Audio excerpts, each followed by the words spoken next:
Before that engine engages, it does a self-diagnostic. It scans a whole bunch of chips and going on the insides to see if it's safe to engage.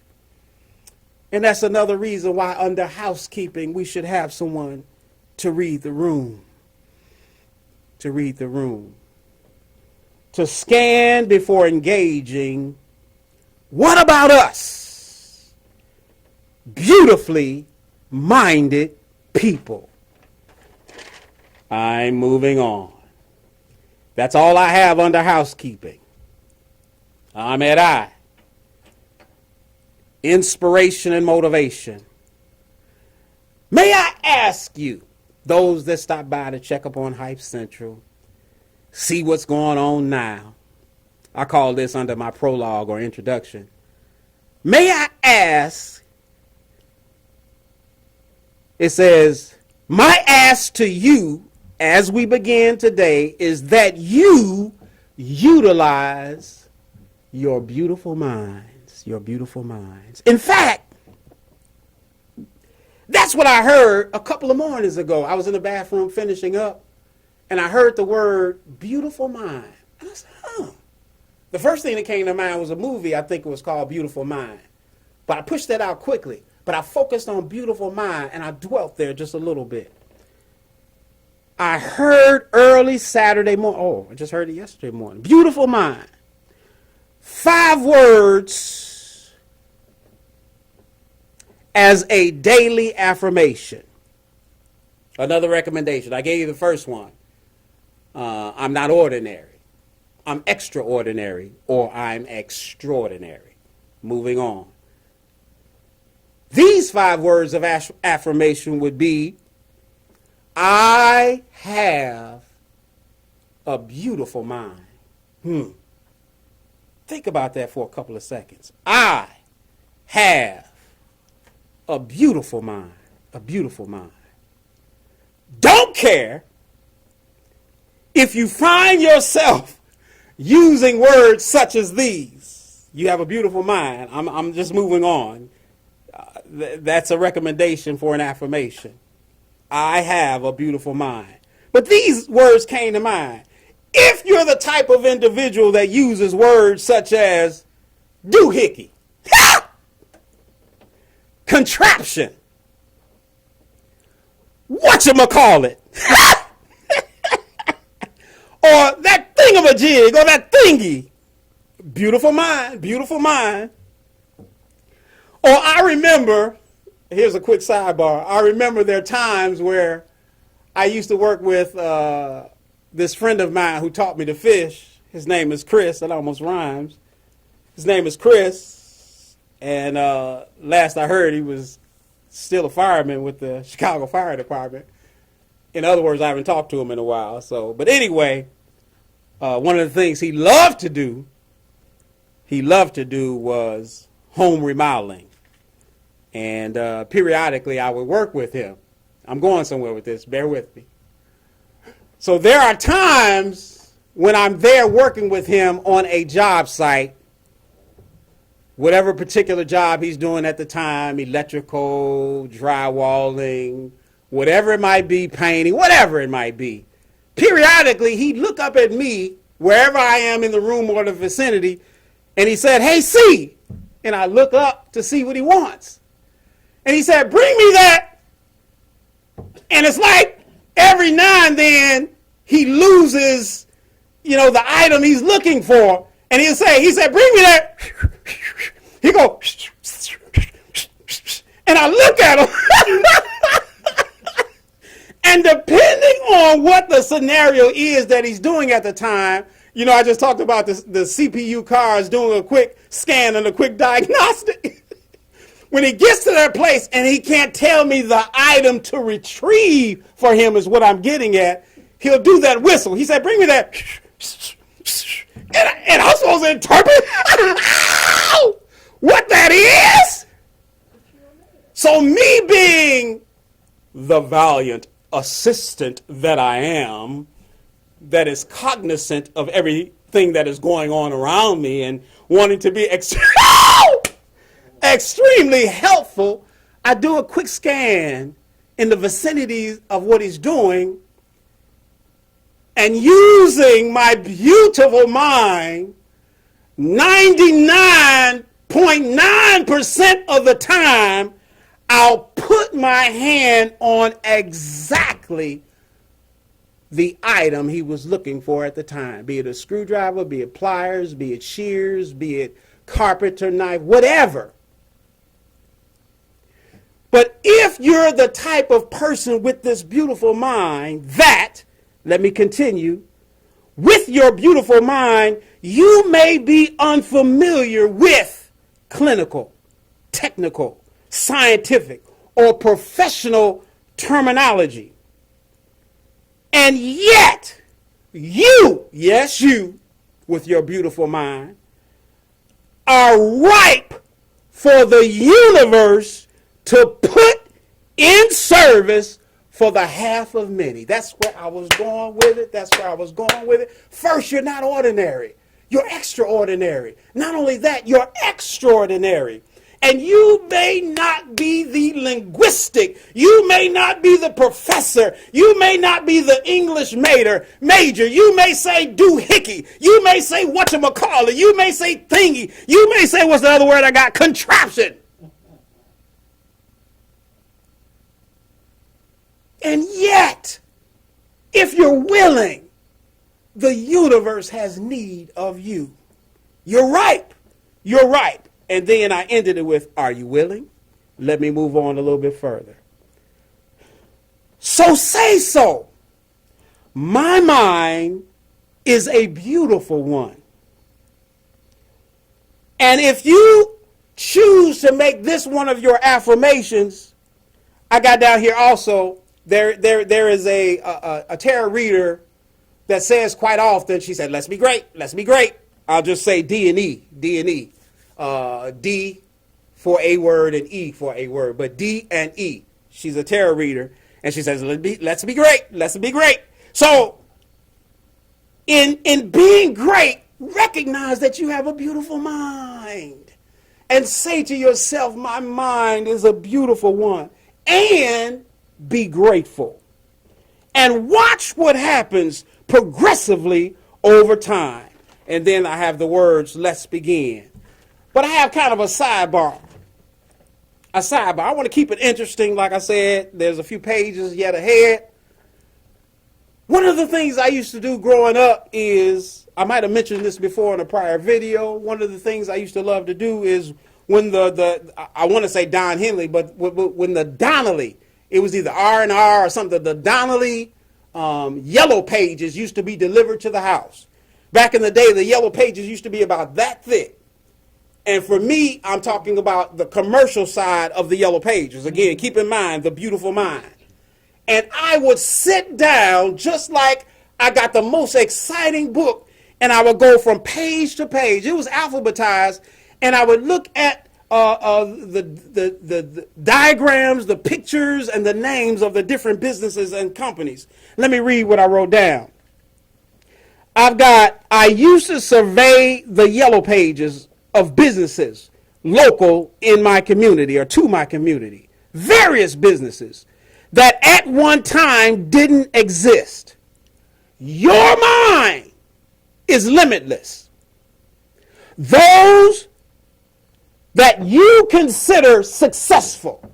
I'm thinking about Steve Jobs. I'm thinking about, the big names. Y'all know what I'm talking about. I don't care what industry it is. You know some of the big names. Your mind is limitless.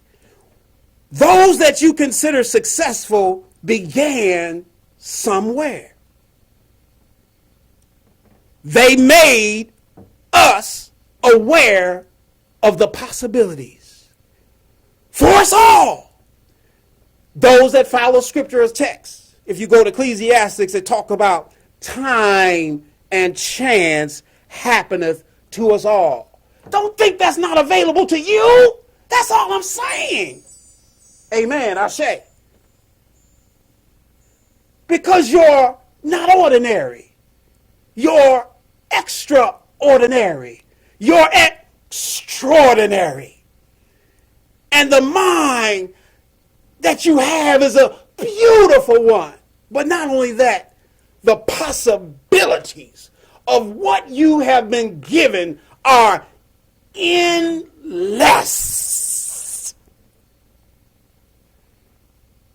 Endless, endless, endless. I have down in reference to that scripture in Ecclesiastes, the 9th chapter, those that follow scriptural texts, and I'm aware that many do not, but those that follow,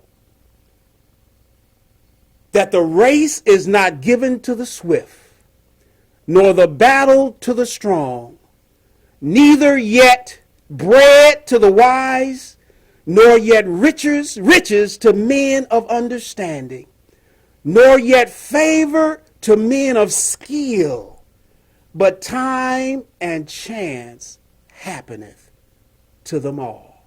Ecclesiastes 9 and 11. And then not only that, because I'm about to get into the first line of White Knuckles. I will praise thee, for I am fearfully and wonderfully made. Marvelous are thy works. I'm talking to the universe, God, the Most High, Ra, and so on and so forth. Marvelous are thy works, and that my soul knows right well. And that's taken from Psalms 139 and 4. Now I'm going to get into, we're changing pace. I'm getting closer. White Knuckles. Here we go. A few nights ago, maybe last week sometime, I woke up hearing these words. Never, no more. Never, no more. I never want to let you down no more. That's what I heard. And I said, I got to investigate. What's that all about? Because it kept repeating itself over and over again. And then I came across this song I want to share with you. They were words of lamentation. What do I mean by lamentation? They were passionate expressions of grief or sorrow, along with weeping. Listen to the words of this song. And I hope you can hear it. I hope it's familiar enough that you'll catch on without me singing it, because I don't want to sing it. Day is almost night. I don't want to lose this fight. I fooled around much too long. Now I've been laxed, but I don't want to look back. No. I know that I've done wrong. Yes, I have. Give me the strength I need to be able to succeed. And I'll heed to your every command. And to everyone I'll show my purpose and my goal. In you, I'll be able, she said, to stand. Woo! Then it goes on, the choir or the background. Holy One, I never want to let you down. No more, oh, Holy One. And when I heard the words to that song, somebody somewhere is travailing before God, laying it out before him. And me, little old Charles from Hype Central, is here to let you know that he heard your words. He heard you. That song was performed by Tremaine Hawkins. The songwriter was Walter Hawkins. I'll never let you down no more. Words of lamentation. Y'all gonna notice a pattern in a little bit. Here we go. This is the closest reference, the beginning of White Knuckles. Here we are. Another song. Another song. Here we go. I believe you're going to catch on. Give me a chance to get some of the moisture away. Let me get a drink. Anybody still with me? Here we go. She was driving last Friday on her way to Cincinnati on a snow white Christmas Eve. Going home to see her mama and her daddy with a baby in the back seat. Anybody took the time to listen to that video, somewhere in there I got a baby crying. This is why the baby's crying in the video. 50 miles to go and she was running low on faith and gasoline. It'd been a long, hard year. Let me stop right there just a couple of seconds, Renee. It's been a long, hard year. It's a song, y'all. It's a song. Moving on. She had a lot on her mind and she didn't pay attention. She was going way too fast. Before she knew it, she was spinning on a thin black sheet of glass. She saw both their lives flash before her eyes. She didn't even have time to cry. She was so scared. She threw her hands up in the air and she said these words. She said, Jesus, take the wheel. Take it from my hands, because I can't do this on my own. I'm letting go. So give me one more chance. Save me from this road I'm on. Jesus, take the wheel. Then I wrote off to the side, I relinquish all holds. All holds. Let me move on and I'll come back. I'm not through with that, but I'm coming back. Now I'm right here. I'm right at the nitty gritty of what I want to bring out. Here we go. It's another song. Just for the sake of it, even though I said I'm going to come back, that song was Jesus Take the Wheel, and that was by Carrie Underwood. The songwriters were Hillary Lindsey, Brett James, and it looks like Gordy Sampson. Those were the writers of that song, but it was performed by Carrie Underwood. Now, turning the page, here we go. Now, this is my spin, because it's another song, because I'm giving y'all what I heard. I'm giving y'all what I heard. This is what I heard next. Riding along in my automobile. Riding along in an automobile, and then I wrote these words, but with a particular place to go, but definitely not Coco Mo.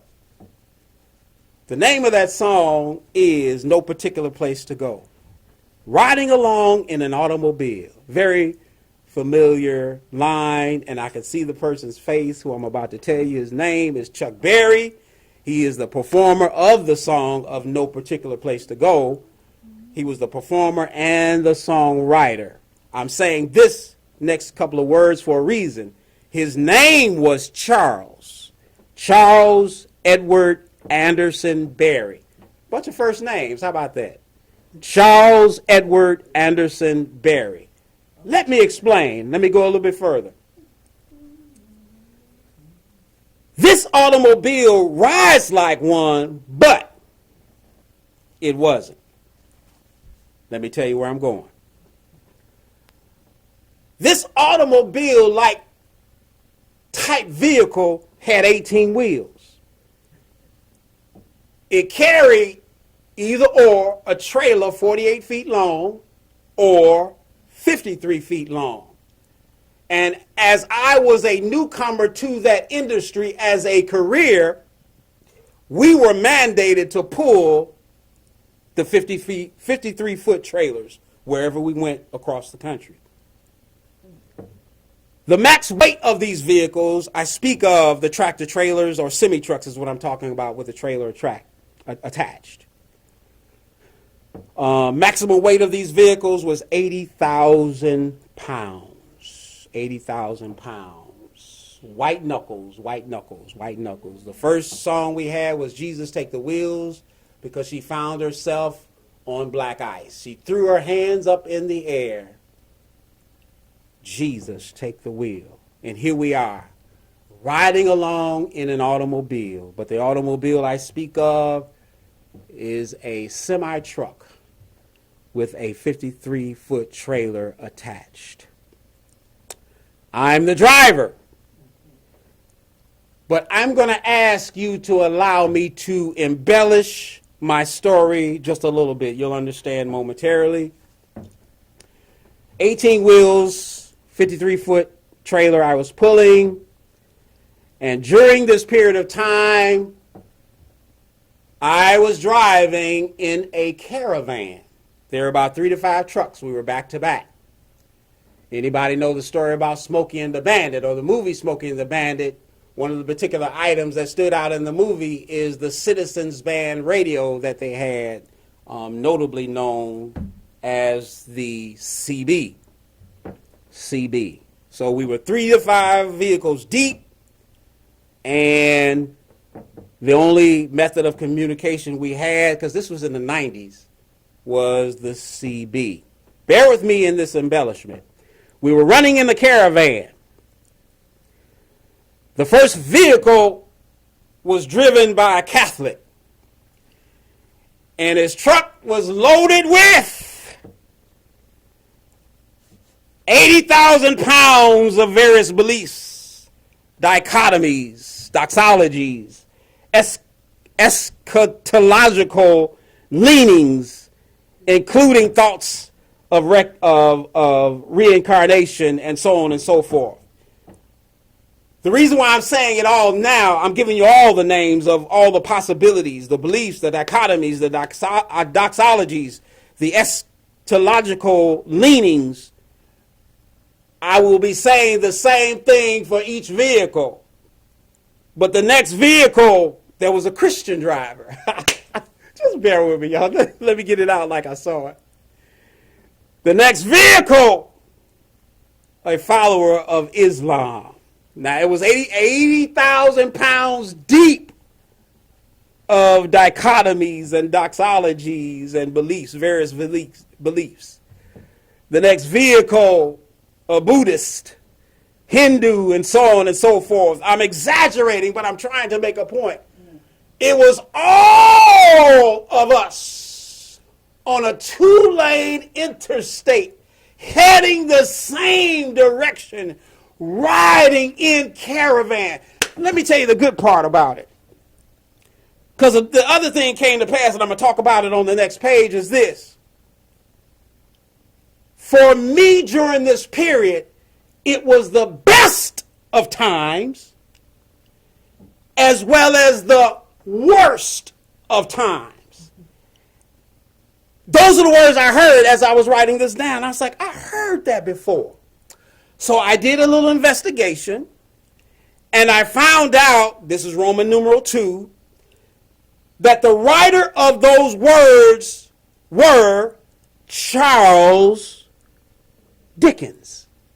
Charles Dickens, another Charles. The first Charles, no particular place to go, riding along in an automobile. And then I hear the words, it was the best of times, and it was the worst of times. And I threw it in the search engine to see what that was, and it came back, Charles Dickens, from The Tale of Two Cities. I'm going to read some of that in a few minutes, but I was like, oh, but I'm trying to make a point with, there's Charles again, another Charles. And just so happened, my name was Charles, and I'm talking to y'all. But anyway, let me move on a little bit further. So we're on the road. Different drivers from different backgrounds, different walks of life, different disciplines, different beliefs, and so on and so forth. And they carried, I am exaggerating, I am embellishing. They carried 80,000 pounds of this, whatever they stood for, whatever they represented. But we're all on the road together. And during that period of time when I was driving that truck, bear with me in this folly, because it's true. It's true. Put me to a lie detector if you want to. As I was driving along in that caravan, I stuck my chest out. It's something about riding high up in the air, and you got two picture windows right in front of you. I'm talking about the truck, because the windows are ginormous. They're huge windows. You get the view, although at this particular time of the story, it's nighttime. Huge view, and I'm in the number 3 to 5. It had to be 4 at least, at least 4 vehicles, and we're I don't want to jump ahead, but we're heading down the road. I'll just say it that way. And in that moment, as I'm driving along, I was like, yeah, I like this. This is all right. And I'm riding in communion. I'm riding in unity. I'm riding in the camaraderie of others that are there for the same purpose. They're there working. They're there to earn a dollar. They're there headed toward their destination. We're all on the same path. But I want to emphasize, our thoughts and our beliefs are different, of course. Let me move a little bit further. I have down here the camaraderie, the commonality, the goal, the destination, the unity, the girth and size of the vehicle. When you see a semi-truck heading your way, it carries such a demanding, imposing presence. Yes! Mm-hmm. And also quite intimidating. But Renee, I'm behind the wheel today and one of y'all really don't lose anybody. I'm feeling good. I'm feeling good. I'm looking good. I'm riding high. And I'm riding in the company of others. Did I lose anybody? Are y'all with me? Can you see it? Can you see it? I'm turning the page. So, just a slight sidebar. I'm going to get back to the story. Anybody bored? Are you ready to go? Go get your drink. Come back. I got some more for you. But back to Charles Dickens quickly, and I'll go back to the story. Back to Charles Dickens. The only thing I know him for is what was that called? The Christmas Carol? The Grinch, not the Grinch. Yes. That's all I know about Charles Dickens, and he's done so much work. But I didn't know this was his. The Best of Times, the Worst of Times. And look, y'all, this was from the 18th century. This is 1859. Yes, 1859. And he wrote this at the beginning of, I call it a prologue. I don't know what they call it in the book. But in the book, it was called The Tale of Two Cities, was the novel that he wrote in 1859. But it's a famous line. It was the best of times. It was the worst of times. Let me read a little bit of how he started that book. It says, it was the best of times. It was the worst of times. It was the age of wisdom. It was the age of foolishness. It was the epoch of belief.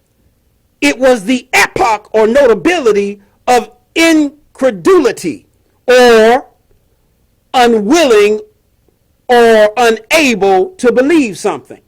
This is in 1859. It was the season of light. It was the season of darkness. It was the spring of hope.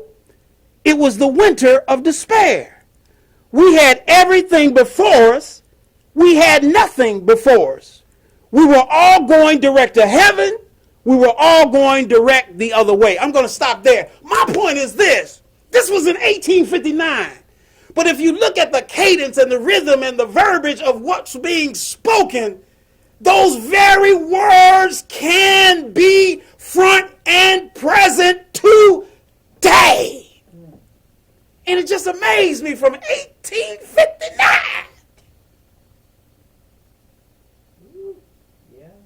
This beautiful mind of minds. Turning the page. Back to the story. While barreling down this interstate within this caravan of semi-trucks, which also included a four-wheeler. Now, let me explain four-wheeler.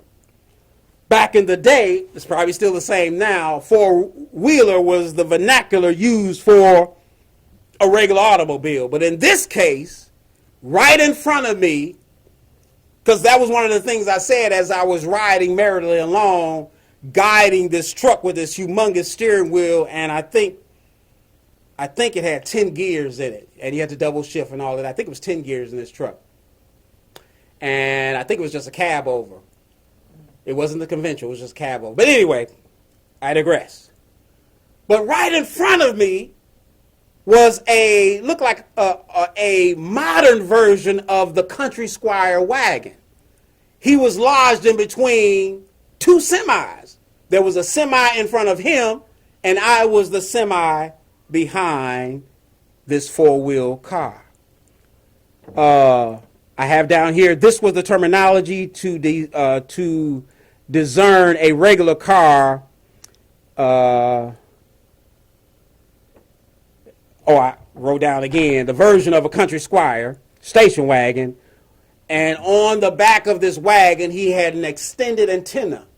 I believe a CB antenna, real tall.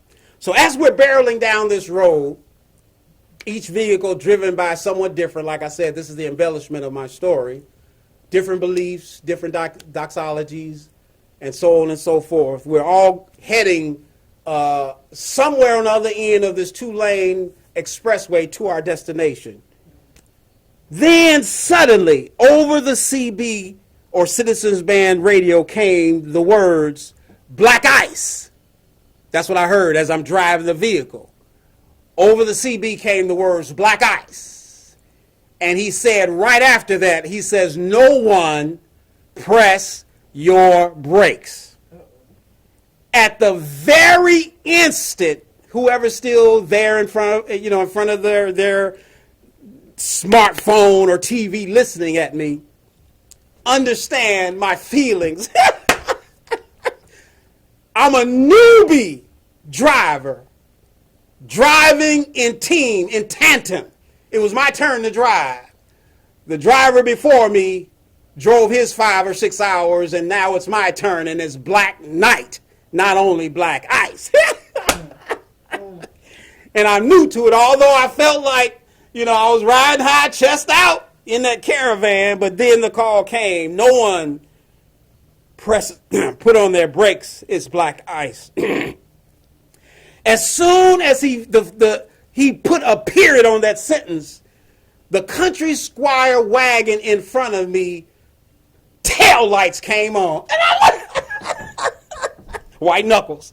So I grabbed the steering wheel. I don't know. Y'all know my complexion isn't the color of it. You can see any of it. But I grabbed onto that steering wheel in that semi-truck. I don't think I could have squeezed any tighter. Talking about white knuckles. And I'm saying to myself, because, I'm a guy, I'm a man. I'm not going to say, what in the world? Not out loud, but in myself, like, what in the world would he put his brakes on now? So I'm grabbing the wheel. And I'm preparing myself for any sudden eventuality, because I didn't know what was about to take place. And then suddenly that Squire wagon began to fishtail. Now mind you, we are loaded down. I was not kidding. 80,000 pounds, that's the limit. You go across the cat's scales, they will kick you off, fine you if your axles aren't weighted properly. But we were fully loaded, and I'm sure others in that caravan was loaded too. Can you imagine being the one in that vehicle and you got barreling behind you? Because my truck was only governed, I think I might have been able to do 65. Those other vehicles weren't.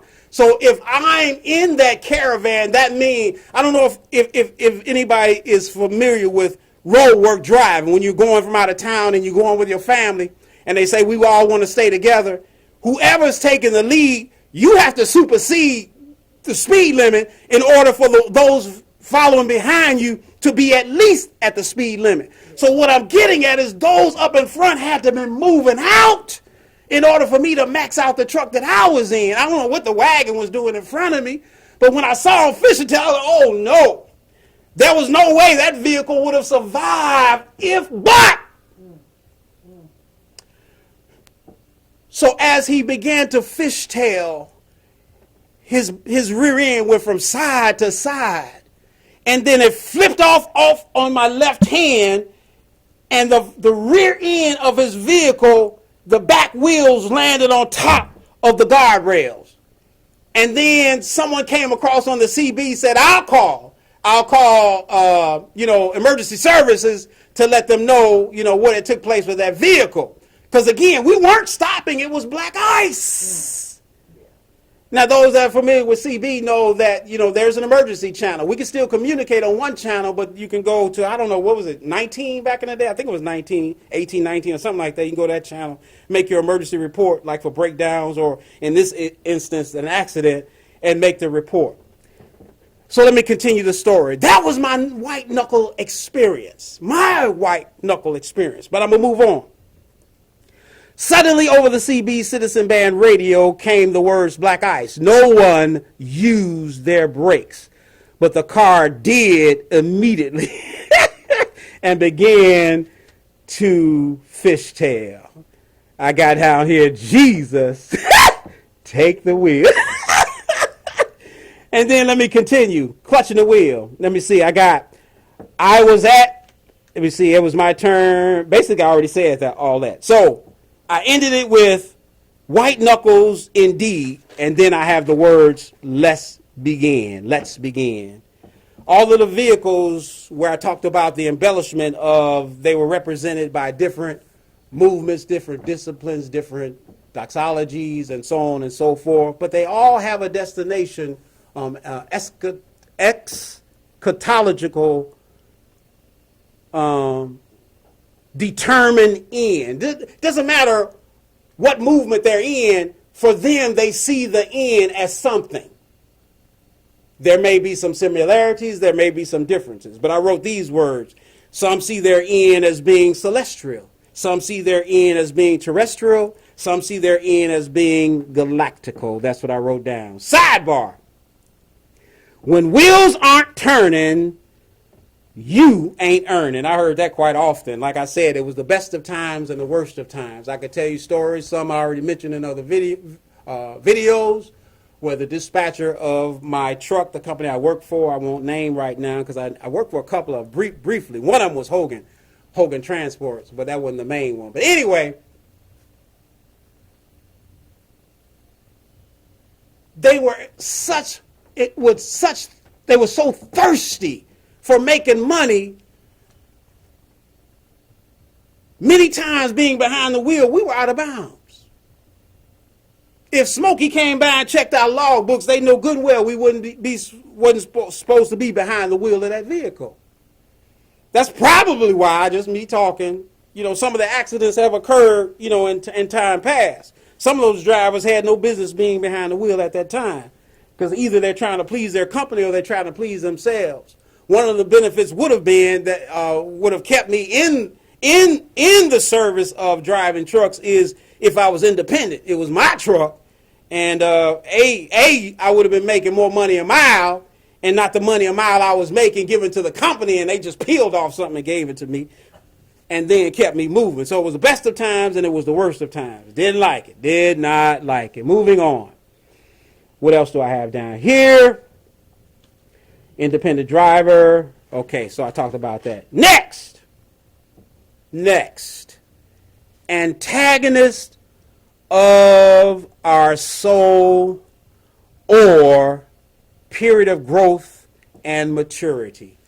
I've got two possibilities when we're talking about the white knuckle experience. I just gave you one, but I want to break it down a little bit further in my simple understanding of the way I see it at this point as I'm presenting it to you. First, I want to say these words under A. For we wrestle not against flesh and blood, but against principalities, against powers, against the rulers of the darkness of this world, against spiritual wickedness in high places. Wherefore, take unto you the whole armor of God, that ye may be able to withstand in the evil day, And having done all to stand therefore. The reason why I put this under A, antagonist of the soul. Sometimes we are under attack because of the enemy. We find ourselves, let me be more specific. We find ourselves in white knuckle experiences because the enemy, the antagonist of our souls, wants to cut you off. Do I need to say it any clearer than that? And this very well could have been one of those experiences because of who we represent, in whose service we are. The ops aren't so happy about it, the antagonists of our souls. And it's a spiritual warfare that we're in. It's not the man per se. Because the enemy, I mean, if he could walk around as he is, and we could see him like that, and he does the antics that he does, then he would do it himself. But the enemy usually operates through hosts, people, places, things, to cut you off or to cut you down. And I'm just taking this moment in time to let you know the warfare that we are in, that we potentially face, is not a human warfare. It's against principalities. It's against powers. It's against the rulers of the darkness of this world. It's against spiritual wickedness in high places. That's my point. But anyway, if you follow scriptorial text and you want to look a little bit further, look into Ephesians, the 6th chapter, starting around about the 10th verse, and then do your research and you'll find out a little bit more, and then wherever that takes you. One of the things I also wrote down is, maybe I'll come back to that. The B side of that is this. I'll come back to this page. I'm a indent it for myself so I can see it. That was the A side. That your white knuckle experience could very well be attacked from the enemy in the simplest of terms. The other side of that is this. Another song came to mind. If you allow me to use it, bear with me in my folly. But this is the song I also heard. I'll call this a reflective praise break, or meditative break, or reflective break. Listen to the words. No New Year's Day to celebrate. No chocolate-covered candy, hearts to give away. No first of spring, no song to sing. In fact, here's just another ordinary day. No April rain, no flowers bloom. No wedding Saturday within the month of June. But what it is something true. Made up these 3 words I must say to you. I just call to say I love you. I just call to say how much I care. I just call to say I love you, and I mean it from the bottoms of my heart. Now, let me tell you where I'm going with that. The universe, the Most High, the Lord God Almighty, sometimes allows us to experience white knuckle experiences because he's reaching out to you. He's calling. Look, allow me to say this. What's the word? It's a call to action. It's a call just to get your attention, please. An exhortation or stimulus to do something in order to achieve an aim or to deal with a problem. Like molding you and making you and building you up and fortifying you and getting you to that place where he can use you. Sometimes he allows the experiences, the white knuckle experiences, just to get your attention. Thank you, Stevie Wonder, for keeping it light and airy. I just call what? To say that I love you. I just call what? To say that I care. I just call to say that I love you, and I mean it from the bottom of my heart. So that was performed by Stevie Wonder, and the songwriter is Stevie Wonder. So two sides. One to cut you off, to cut you down, to be that antagonist against your soul, to be one of your ops. I'm talking about Satan, Lucifer, the adversary, the thief that comes to kill, steal, and destroy. He's coming to cut you off. But on the flip side of that, our white knuckles experiences come along for the molding and the making and the building up and the prepping us for the times to come. And I love the way he did it. I just called to say, I love you. I just called to say that I care. More to that, but I'm coming back. Let me keep turning the pages. And then I have, during those moments, have I got another? Oh, at the bottom of the page. During those times, those white knuckle experiences, I'm going to get a little bit more specific with those in a bit. Those white knuckle experiences, who do you call during those times? When those times come? Who should I have called or reached out to during that time? Or is it one of those times there's nothing to say? You're waiting you're waiting to see what's going to happen, and the hope is to be thankful on the other side of the action. But I wrote down these words. At such moments, who do you call? Some say Jesus. Some say, oh my God. And then I got, I know. Because that's the way I heard it. I know. Because some say, I know. Some say Allah. I know. Some say Ra. I know. Some say Rapha. I know. Some say Yeshua. I know. Some say Jehovah. I know. Some say the divine. I know. Some say the most high. I know. Y'all got me? Then I got so on and so forth. I left some names out on purpose. I know. That's what I heard. And that's what I wrote down.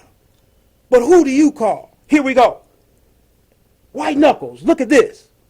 In other words, during your white knuckle moments, when the rubber hits the road, when push comes to shove, when life seems to offer or convey no other way or opportunity to continue forward, who do you call? After all the shouts and the angst, the shouts of angst, or the sighing, the sighs of solace, then what? Then I got down here, meditate, reflective break. Here we go again. I'm going back to Jesus Take the Wheel. Under Roman numeral 3, this is what I have. Because she continues the song by saying, it was still getting colder when she made it to the shoulder. Remember, on the black sheet of ice, thin sheet of ice, she said. It was still getting colder when she made it to the shoulder and her car came to a stop. She cried when she saw the baby in the back seat sleeping like a rock. And for the first time in a long time, she bowed her head to pray. She said, I'm sorry for the way I've been living my life. I know I've got to change. So from now on tonight, Jesus, take the wheel. I remember doing someone's white knuckle experience. It was white knuckle for her. Let me see if I can convey it. It was my grandmother.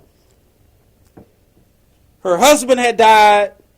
He was in a hospital for an amount of time. I don't know what he died of. I remember her reprimanding us because of that. We were young, but she reprimanded us. She said, y'all never asked about him. You know, we couldn't go see him. I think we were too young. But the way, I think it was her hurt. And she was voicing that hurt to us. But I remember, because I was thinking, well, I think we were in the kitchen, and she was basically, you say, you don't tell him to tell me to tell him I love you. You don't tell him to tell I miss you. She was basically reprimanding us, and I took it, but I never forgot it. So I remember at the funeral, we were at the grave site, and I think the body was being lowered into the ground.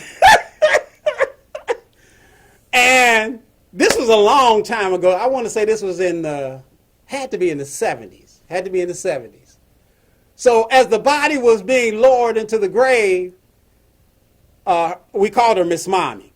That's not her name, but that's what we call. You know how people call their grandmothers different names, but we called her Miss Mommy. So Miss Mommy began to cry out. Bear with me in my folly, because I'm not going to say it the way she said it. But she clenched her fist, if I be not mistaken, or put her hands on her chest. She said, dang, dang, dang. And I had to think about it later, because the first time I heard that I thought was good, was good times. And Flo, in her impassioned way, said those words. And I couldn't remember. I said, well, what date was that? Because Miss Mommy show said it, so I couldn't. Did I hear Miss Mommy say it? Or was it an episode on Good Times? But my point is, it was her white knuckle experience. And during that time, she was conveying her angst. She cried out. This was her hurt. And these were the words that she used to convey it. Now, on the upside of that, after I saw that, because, imagine we're young and we're seeing that, and we've never seen the parent, especially of our parents, crying out in angst like that. So just to get over that, and then my dad's friend for a number of years, his name was Leon. At that particular time, he had to me, I thought was the bomb. He had a Riviera. I think it was a boat tail Riviera with that stick shit. I'm thinking about that movie. What was that? The tattoo. Let me see. Fire one. One of them. The dragon tattoo. One of them series where the little boy was on the run with Salander. And she was like looking for a vehicle to make an escape in. And then she picked one car, but the boy stood there in the middle of the car, and he saw this this little sports car, and she just read his eyes, and she jumped into the sports. But anyway, that kind of softened the experience for me to be able to ride with Leon in that car, and that kind of mellowed out that negative sight of seeing my grandmother in all of that angst because she had lost her husband. Moving on, another praise break.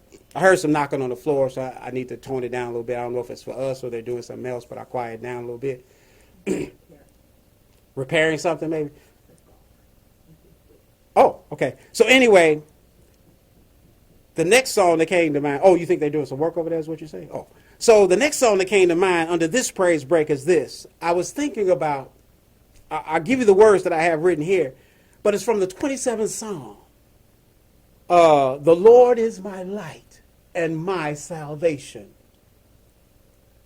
Whom shall I fear? The Lord is my light and my salvation. Whom shall I fear? The Lord is my light and my salvation. Whom shall I fear? Whom shall I fear? So the part that I wrote down was this part. Whom shall I fear? Whom shall I fear? The Lord is the strength of my life. Whom shall I fear? And then I get into it. I don't know who the singer of that song is, but that part, it seems like the more I sing it, You remember how I just told you how I felt behind the wheel of that truck, wanted to stick my head out because I'm among the number of them riding in a caravan in the most intimidating vehicles on the roadway. And the more I think about the words of the song, whom, just like when I started talking to you all today, I was full of apprehension, especially talking about housekeeping. Who am I to talk to whoever's listening about housekeeping? But I'm giving you what I got. But as I thought about the words of this song, whom shall I fear? Whom shall I fear? The Lord is the strength of my life. Whom shall I fear? Just does something on the inside. The Lord God Almighty. Calm it down, calm it down, calm it down. Calm it down. The other thing I thought about is a number of years ago, since I just spoke about good times, this will be a good segue. At the beginning or either the end of Good Times, they showed a photograph and make you think that JJ did the painting. But it's the painting, I think, called the Suge Shack. Y'all remember that? The Suge Shack. And I looked up the Suge Shack to see who that artist was. And the artist's name, because remember I said I'd come back to it, the artist's name, he's an American artist, is Ernie Barnes. Ernie Barnes. And a number of years ago, when I used to do Facebook, I had on my thumbnail the picture of this photograph that did something for me, this picture of this painting. And the painting is called, I believe, His Effort. His Effort. His Effort. And it shows an athlete laid out. And I would imagine if he's a runner or track star of some sort, he gave his all. And he's laid out on the ground. And I'm looking at that image. And the way the artist presented it, the definitions, the lines, the enhancements, it just does something for my insides. Because I feel like that man laying on the ground in that painting called His Effort gave his all. I talked about the beautiful mind. I talked about that we're extraordinary. And I talked about, I'm thinking about how even this message that I'm talking about today, the willingness that I have, the Lord God knows that I'm willing. I claim no perfection. In fact, I don't feel worthy. I don't feel adequate, but I'm willing. I'm of that's the whatchamacallit or the thingy or the doohickey. I'm of that background. That's the way I see myself. But when I see that painting called His Effort, it's motivation for me. It just lights me up on the inside because that's how I see myself. Living, moving, serving on behalf of God. That's the way I see myself. That's the driving factor for me. If I want to personify the way I feel about serving God, for me, that's the perfect personification. For me, it does that for me. And I love to be able to acquire that paint. I don't want this size. I want something big, that I can put on the wall. I know it's probably going to be expensive, but that wakens me up. It enlivens me. Let me move a little bit further. The white knuckle experience of life, the effect of. I've got the effects of white knuckle experiences in our life. This is what I wrote down. They come to awaken hope. They come to awaken trust and to give peace and a blessed assurance indeed. No matter the current situations or circumstance, he, the Most High, Source, Ra, Divine, is listening. The Most High, the universe, sees all, knows all, and in addition, is able to create the perfect contingency at the ready for your healing and your deliverance. When you don't see a way, when you think the way doesn't exist. I remember, I've talked about this in another video.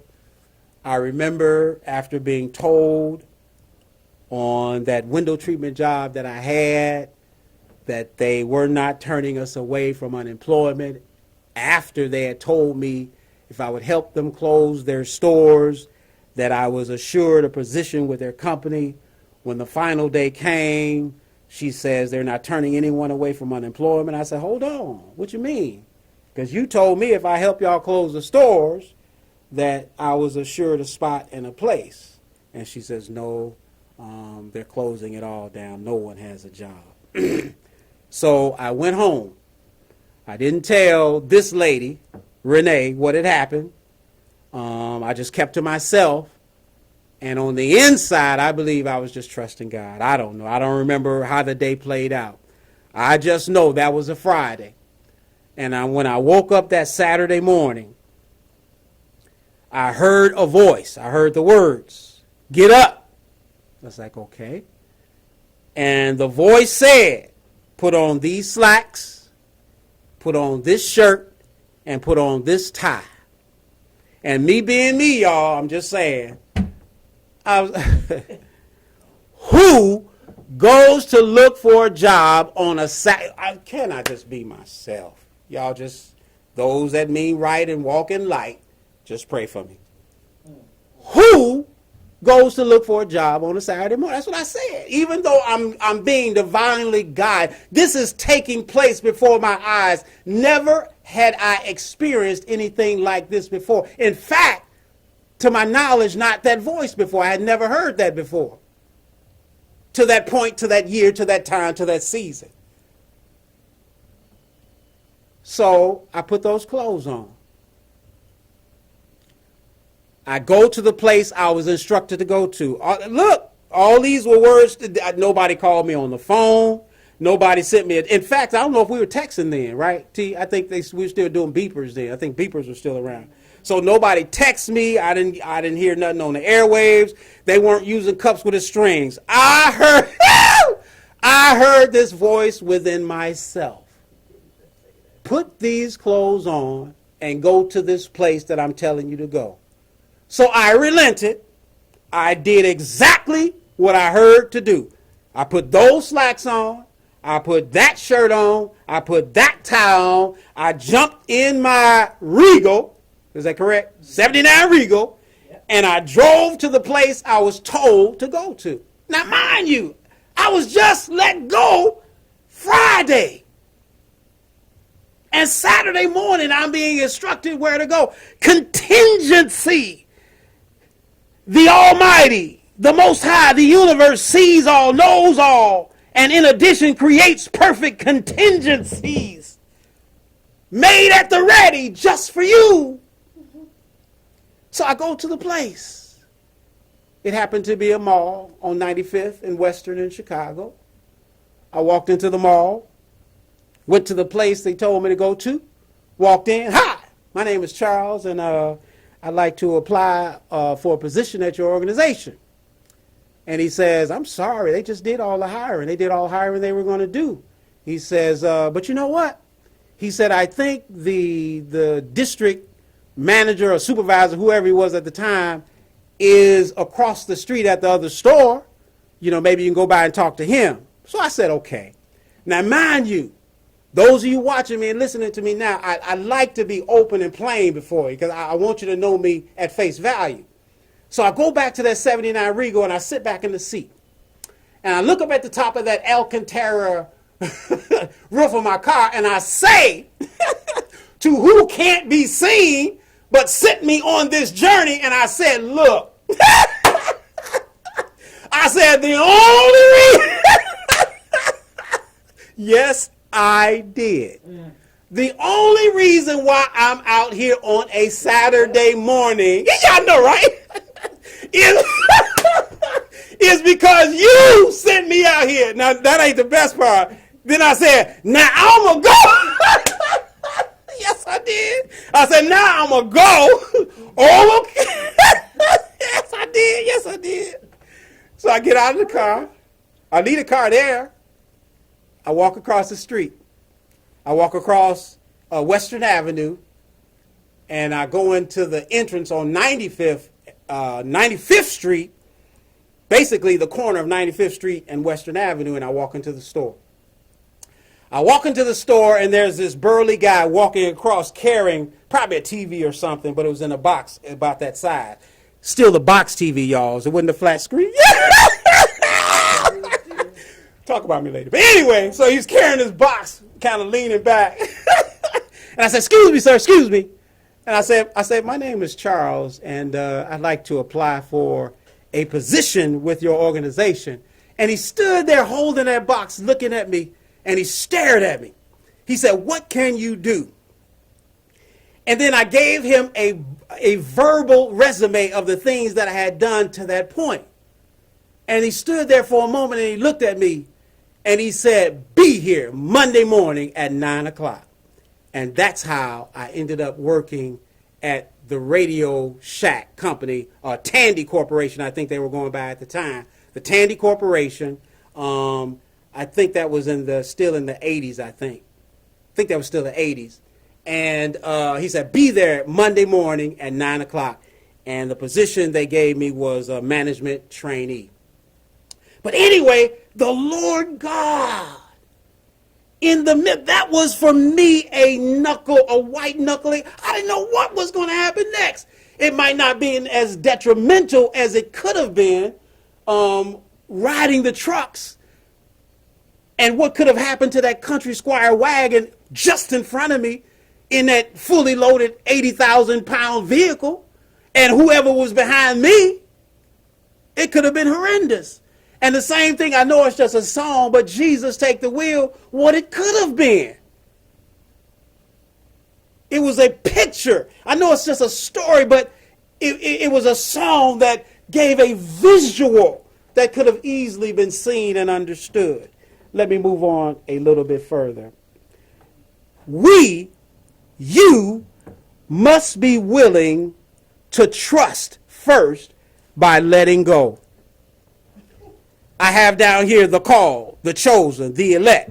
Those of that number, the 144,000, those that look at that. I'm talking to you. You first, you must be willing to trust first by letting go.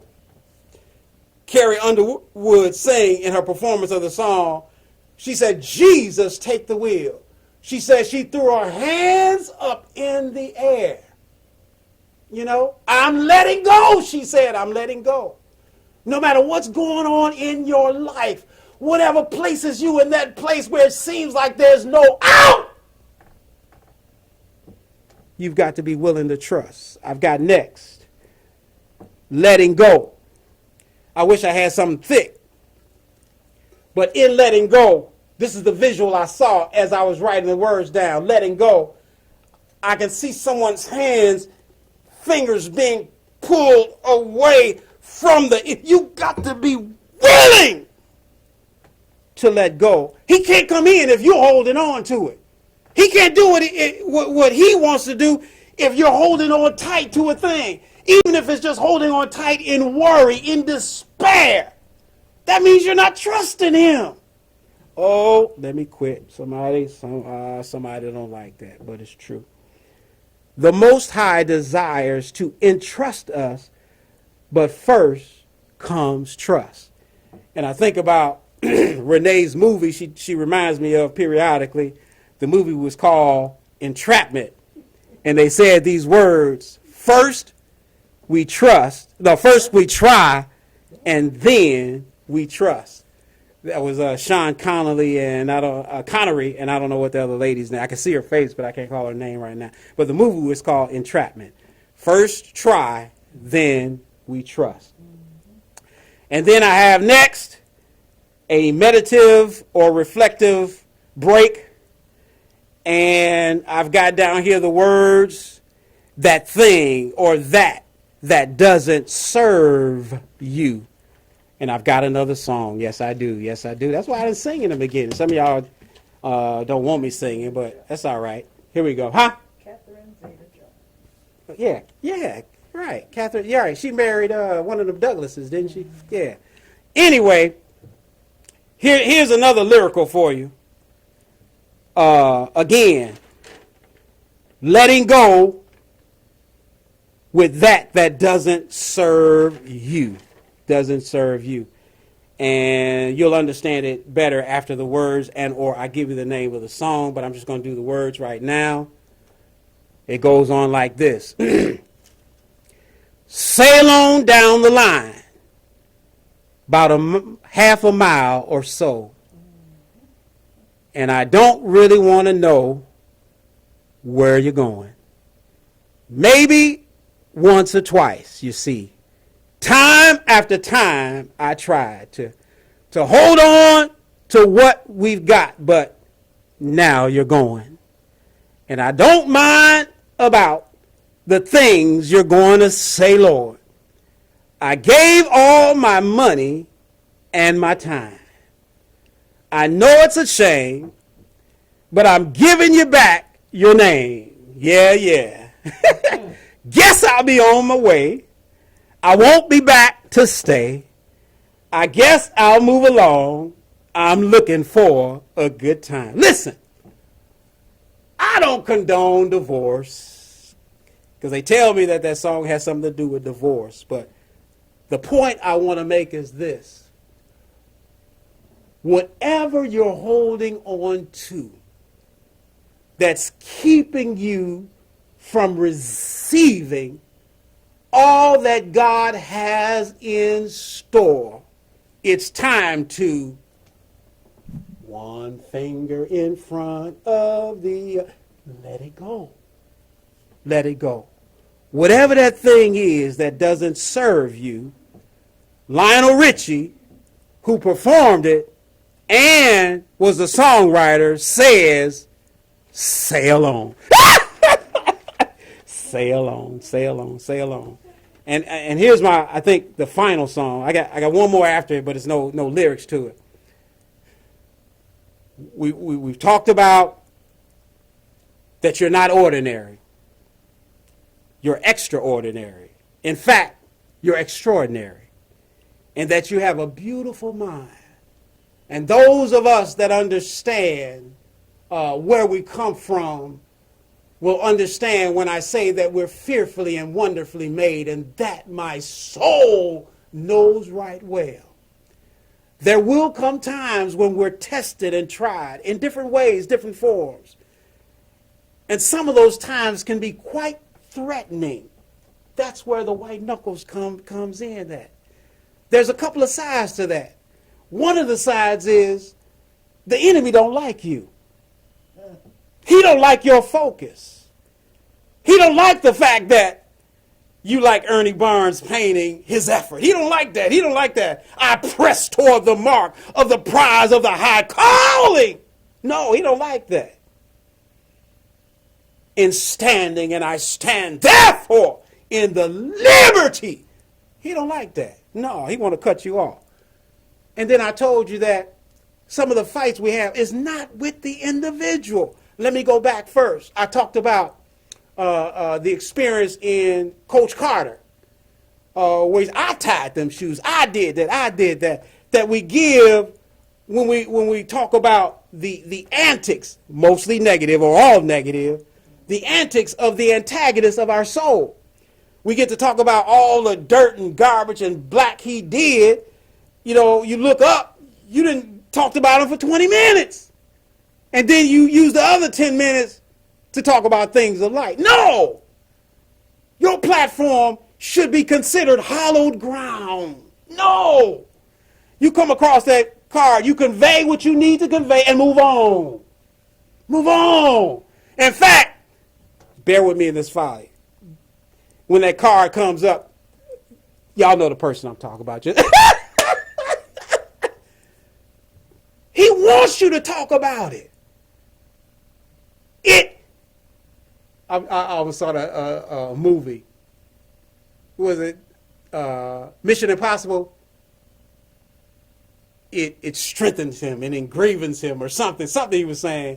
I don't know. But anyway, he wants you to talk about him.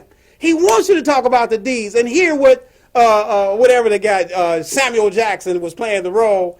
Samuel Jackson. How many movies has that man been in? But anyway, hear him saying, I tied them shoes.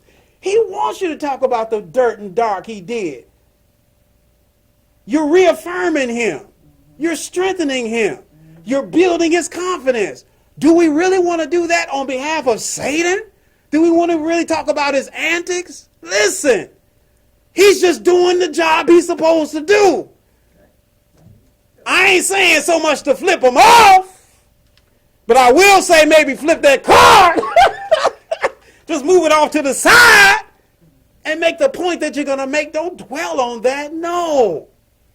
Use that time to encourage. Use that time to inspire. Use that time to admonish. Use that time to teach. Use that time to be grateful that you didn't die, that you didn't succumb, that you did. Use that time for that. And then when I talk about that experience, being a part of something in the secular great, I'm among those driving in the semi-caravan, ready to stick my chest out because, the monstrosity of the vehicles. And I'm in that number. And, I remember the first time I picked up the CV riding in caravan. I just thought, how do I do this? I don't have a handle. And but I think it was just something simple. I said on the CV, hey, I'm at Mark or so-and-so, so they put it down, something like that. But so I never really got into the opportunity to get into using the CB. But anyway, they were headed toward a destination, and then potential tragedy struck. But the thing is whoever they subscribed to, at that moment, it didn't matter. And here's the funny thing, because I think about harmony, because that's one of the things I started at the beginning when I came on board to Hype Central. The first song I heard is, I like to teach the world to sing in perfect harmony. Y'all with me? So in my mind when I was driving along in that truck, that's the mind I had, that we were in harmony. We were all in union. We were together. We were on a mission to get to our destination. Didn't matter who we represented at the time. We were on the same road. And I believe that there's deeper truths in that if we bring it to today, in who we represent and who we subscribe to. I think that if we really look into it, there's more similarities than there are differences. And if we took the time, we would find some commonalities to bring us together. Here's another thing I want to mention. A lot of times, it doesn't matter our walk, more times than not, we come together during tragedy. How unfortunate is that? Floods, fires, storms, things of that nature. Then not only who we subscribe to, but our nationality. It's deep. When tragedies come, that's when we join forces. Why wait until the tragedies come before we think about coming together? The water's messed up in a state. Now everybody's pitching in, bringing water and, coming together, doing stuff like that. Why do we have to wait for those times to come together? I believe if we took the time, we could find a way to come together. Why not? Because there is an eschatological end no matter who you subscribe to. We're going somewhere. Paradise Eden, glory, terrestrial, celestial, galactic. We going somewhere when it's all in. Why not be helpers together instead of helpers separate? I remember driving through Chicago one day. I'm getting a little bit more specific now when it comes to church buildings. You can go down some blocks and you look around. I'm exaggerating, and embellishment, allow me, please. 6 or 7 churches on one block. One block. On top of that, 6 different names on one block. And here's the funny part. Out of those 6 churches, it might be 10 or 15 people in each one. Oh, y'all talk about me. Talk about me. But let me move on. This is one of the final songs that came to mind, and it's this. It goes something like this. It says, when I think of home, I think of a resting place. Shh. A place where there's peace, quiet, and serenity. And that's where some of my friends have gone. Friends who have traveled with me through my wonderful experiences I have, quote unquote, in Oz, but I'm going to say in life. A journey I'll never forget. And then she goes on to begin to sing. When I think of home, I think of a place where there's love overflowing. I wish I was home. I wish I was back there with the things I've been knowing. And so on and so forth. Beautiful rendition of the song called Home, sung by Stephanie Mills. The songwriters are Amy Skylark Foster Giles, Alan Chang, and Michael Stephen Blublay. Those are the songwriters of the song called Home. When you have the opportunity, listen to that. I'm just talking about there is a destination after the lives we live here on earth, whether you believe in the celestial, terrestrial, galactical, or wherever you find your end is going to be. Let me move on a little bit further. And just as I was coming to a close, this is actually the last song that came to mind. And I have it Roman numeral number 3. And all I heard was these words. Chucky. Chucky's in love. Chucky's in love. Sung by Ricky Lee Jones. Chucky's in love. Chucky's old song. But anyway, takes me back to 2 things. During that period of time, I think I was in love. Puppy love, if you will, back then. And then not only that, Chucky for me represents, again, Charles. For me, if you believe in synchronicities, I had Charles under Chuck Berry, Charles and Charles Dickens, and then Charles and Chucky's in Love, and that was the last thing that came to mind. And as I close, getting ready to close, I want to close with this. Conclusion approaching is what I wrote down. The ability to purchase, contract, manufacture, duplicate, or doppelgang the it. Throughout the session today, you heard me mention a number of songs.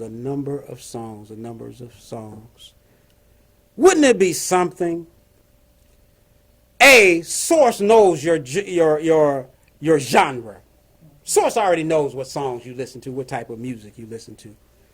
So I won't be specific about the particular music. But who knows? There may be instances where Source, the universe, the Most High, uses songs to communicate. I wrote down an instant communication portal, keeping us divinely connected to Source. Did that go over anybody's head? There's something about songs. Let me speak literally. When I think about the 66 books of the Bible, those that follow scriptural text, one of the longest books in the Bible contains songs. The book of Psalms. If I be not mistaken, there are 150 chapters in the book of Psalms. And there's a lot of correlation with songs themselves. So impactful songs are. I'm not discounting music. I'm not discounting composers. I'm not discounting producers. But it's something impactful about songs, about singers. And of late, I see with the competitions and the different artists and the producers going after the different artists, especially those that have something special. They have a special gift, and they want to go after it. They want to reproduce it. Can I tell y'all a secret? If they didn't have to go through the human being, because in dealing with the human being, there has to be contracts, there has to be negotiations, y'all get what I'm saying? But I don't believe as of right now, as of me communicating to you when we talk in AI and such, that can reproduce an Aretha Franklin, can reproduce a Whitney Houston, can reproduce a Beyonce, can reproduce a Jennifer Hudson or Jennifer Holiday. Y'all with me? And there are those out there in the world, I believe, because music and songs are so impactful, that's why the attack to get them under contract, or to go on the attack concerning them, because lives are being lost over this thing called music and songs, because of what it brings, its capability. I'm going to read what I read again. What if? Because Source knows your genre. When I grew up, it was emphasized because of the beliefs we follow. What are you doing listening to rock and roll? What are you doing listening to hip hop? What are you doing listening to even R&B? What are you doing listening to that? You should just be listening. I remember walking through the house, and every now and then I touch my mama's radio. They might as well have glued that button to Taft Harris. Anybody know what I'm talking about? I can't think of the program number, what the letters were. I can't remember. But anyway, Taft Harris. That Christian, they don't touch my radio.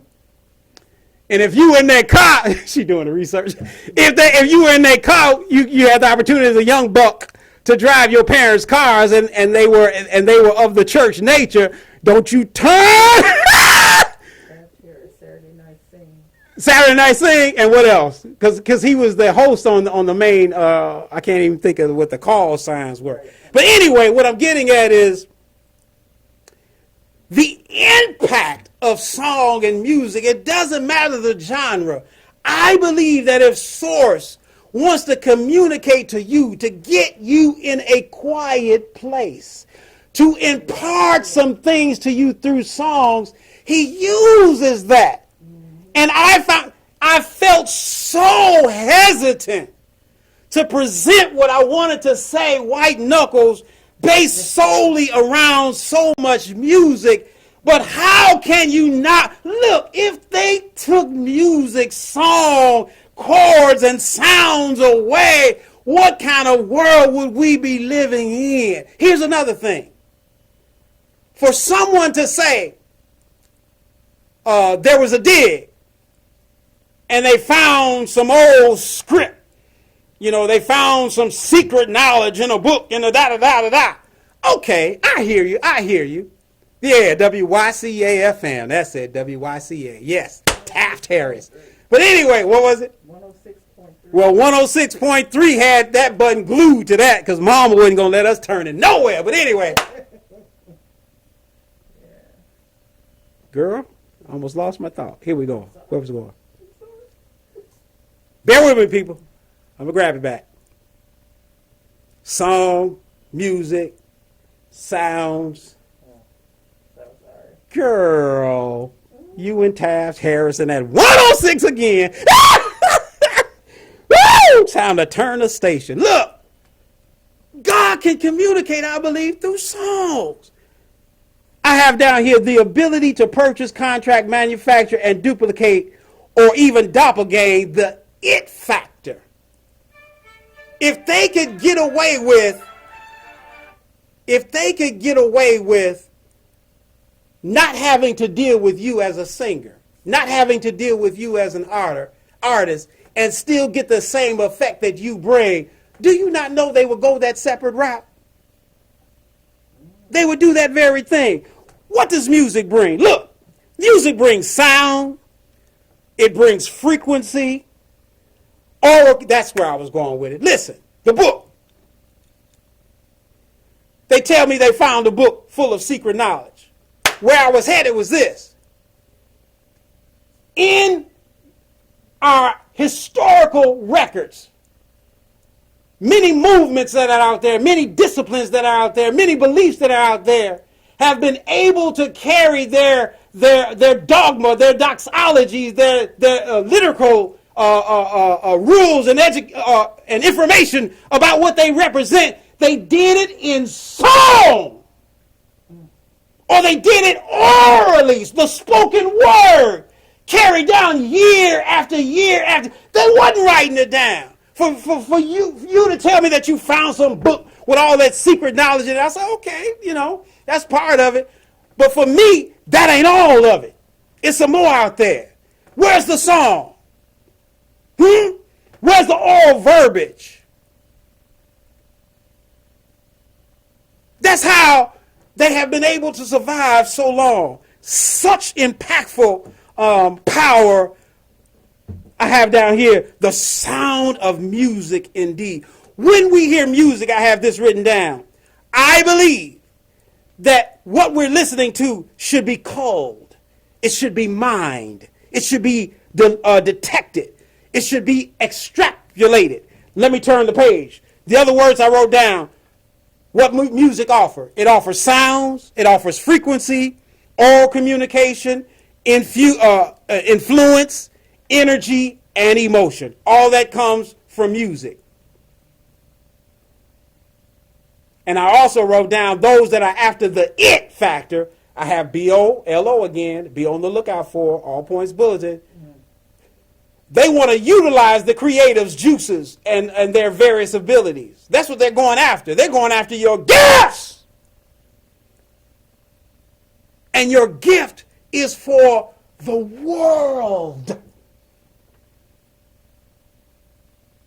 I don't believe the universe wants to be tossed back and forth like a piece of property over your gifts and talents. It was given to you to share to the world, not for somebody to come after it to fill their coffers off of you. I'm turning the page. It says we should become, or you, if you call the music and mind the music and take time to detect what's going on with different songs and music, extrapolate it. Just take time. Look. To find out its true nothingness or its somethingness is what we're hearing, or is what we're hearing of an uncertain sound. Music is powerful. Ask those that have gone to different concerts and events. What are those things called down in Atlanta? When they go to those things where different, I think, performers and artists go to, or all of that. Ain't no look what's in the air, what's in the atmosphere when you go into that, that type of environment.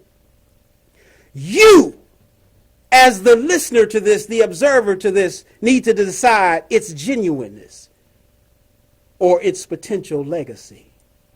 I think about now, this has nothing to do with exactly what I'm talking about, but I wonder,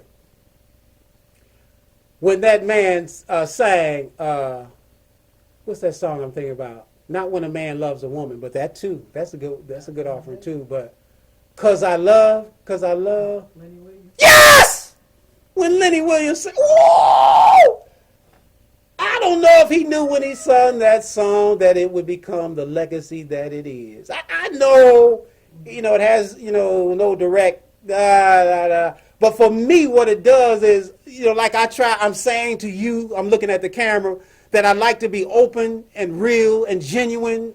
When I said last week, I was like, I call them young bucks.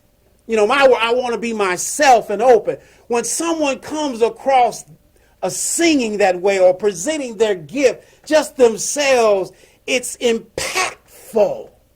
And then if God, Source, the Most High, is trying to communicate, look, he can take a ditty from a television commercial. My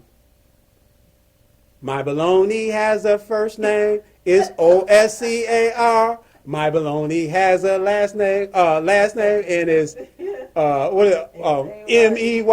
He can take a ditty and get a point across to you. The power of music. Let me close this out. I've said enough. Heavenly lore is what I wrote down. Sound of music. Enthusiasm.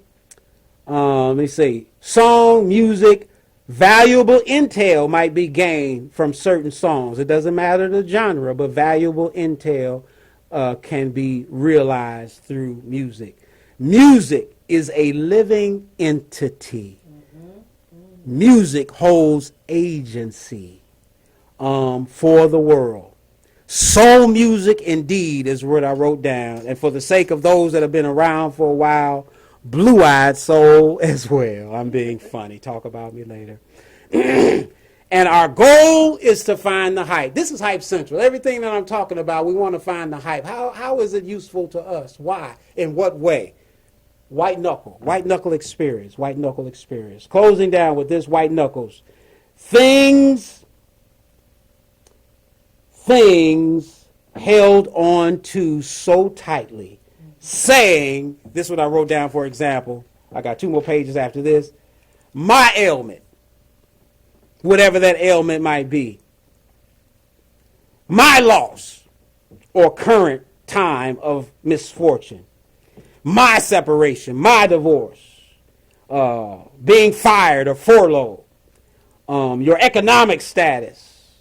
Or always talking in poverty. You stay on the level of poverty. But again, you're not ordinary. You're extraordinary. You're extraordinary. Child, this is what I wrote down last. Child, you know my whatchamacallit is acting up. What I'm getting, talk about me later. You holding on to that? I'm messing, y'all. You laughing at this. Here's another thing. Laugh at this if you want to. Some people holding on to their white knuckle experience because that check they getting every month look too darn good. What they call it, disability? What they call it, Social Security? What they call Huh? I am the Lord God that healeth. But we got to be willing to let go. And after he heal you, I'll let you to decide what direction you want to go with your check. But anyway, I'm just saying, God can heal. But we got to give him a chance. We got to be willing to let go. Girl, I'm so poor, I can't make, what is it? Something out of 2 cents or whatever. I can't make change out of a penny or something along those lines, whatever it is. They used to say, my gout, you know, y'all hear me? Holding on to that. No! You want them knuckles back to back to normal, you need to be willing to let go of some things. So I wrote down white knuckle, determination. Are you willing to let go? The imagery I have is what I just did again. each finger being pulled away from what doesn't serve you any longer. It's time for you to let it go. Most High, the universe to whom you subscribe, is saying, I just call to say I love you. And I'm going to close with this. I have more written down, but I'm going to stop there. I'm going to close to this with these words. She says, Carrie Underwood says, I haven't prayed in a long time. Where's that at? Where she says that? She says, and for the first time in a long time, she bowed her head to pray. She said, I'm sorry for the way I've been living my life. I know I've got to change. So from now on tonight, bear with me in this folly. Those of you that see yourselves as Carrie Underwood, you haven't prayed in a long time. These are the words that I recommend that you say to the universe. I just call to say I love you. I just call to say that I care. I just call to say that I love you and that I mean it from the bottom of my heart. And with that, Hype Central says, adios. Thanks for stopping by.